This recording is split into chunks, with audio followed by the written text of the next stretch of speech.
All right, here's our quick video tip of the day. Filmic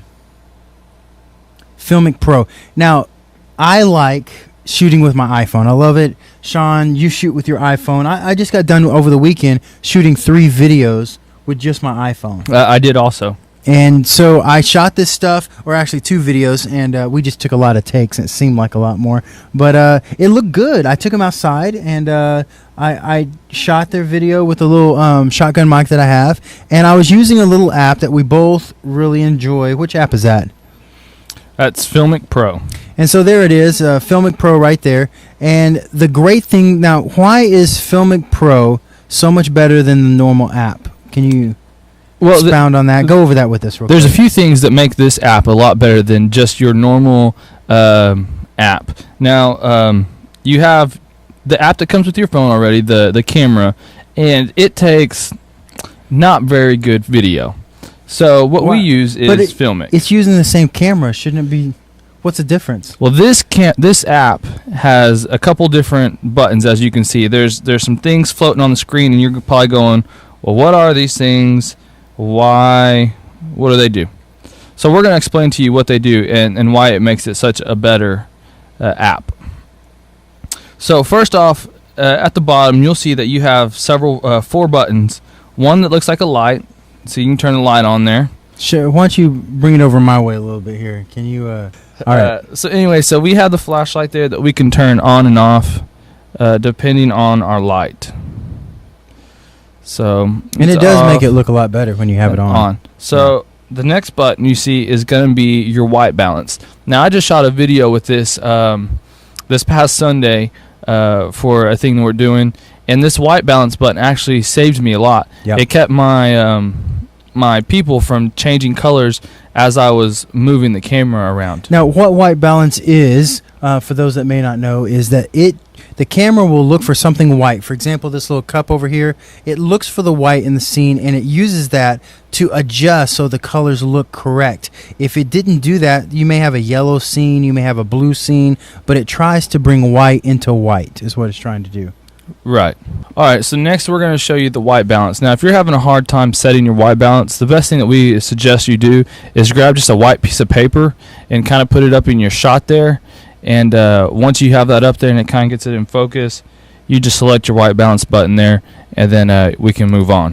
And we really didn't find a way to use these controls to control where it sets the white balance. But if you cover up the whole entire picture there, it should set the white balance automatically for you, and then you want to just make it so it just doesn't readjust. Okay, so now you have that set. The next one we're going to look at is the circle, and this is going to be your brightness for your picture. So you can kind of as you move it around, you can kind of see the picture lightens up. As I'm over here on this darker spot, it begins to light the picture up. When I come over to a lighter spot, it doesn't do as much for the picture. So I just want to find a place that you like the shot. And 9 times out of 10, you're just going to put it on their face, just somewhere on their face so that their face looks good. I mean, it's kind of the central point for most shots, videos that I shoot. Right. All right, so we just want to set that. And then we have one last button here. And this is your focus. As you've kind of seen the camera moving around, it kind of takes in and out of focus. This is going to help keep what we want in focus.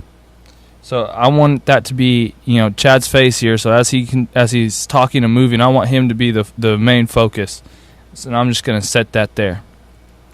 So now this is going to hold pretty well my lighting conditions. As you see me moving around, it's not changing the conditions of lighting. They're staying pretty steady for what we've set. The first week I used this, I didn't realize all those buttons exactly. I didn't have it set.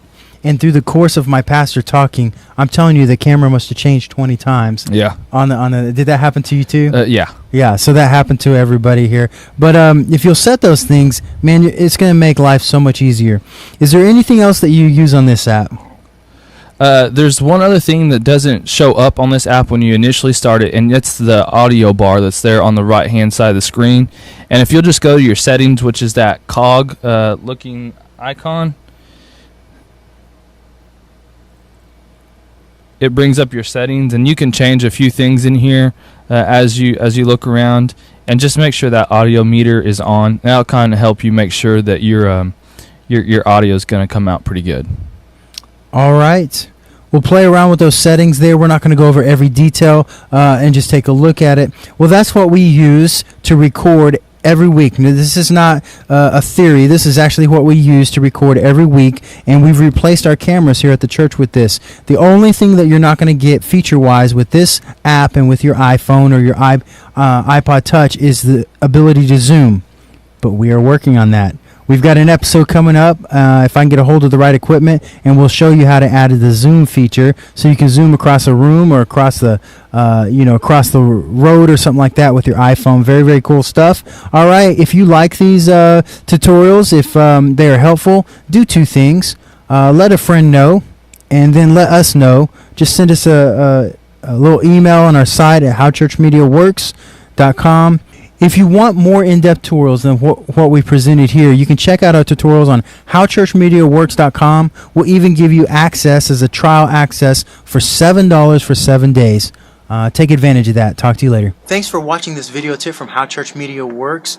If you want more in-depth tutorials, check us out, How Church Media Works, and we will give you a ton, literally a ton, of step-by-step tutorials for a monthly membership. You can become a member of our site, and we'll even give you a 7-day trial for $7. That's all it'll cost. If you don't like it, cancel. No additional charges. If you like it, we will charge you $29 a month for unlimited access to all of our videos, and that includes your team at the church. If you have a group of guys or ladies there at the church that want to go through this training, simply just hook them up with the username and password and send them on over, and they can go through that same training and just save you hours of time trying to train your team members.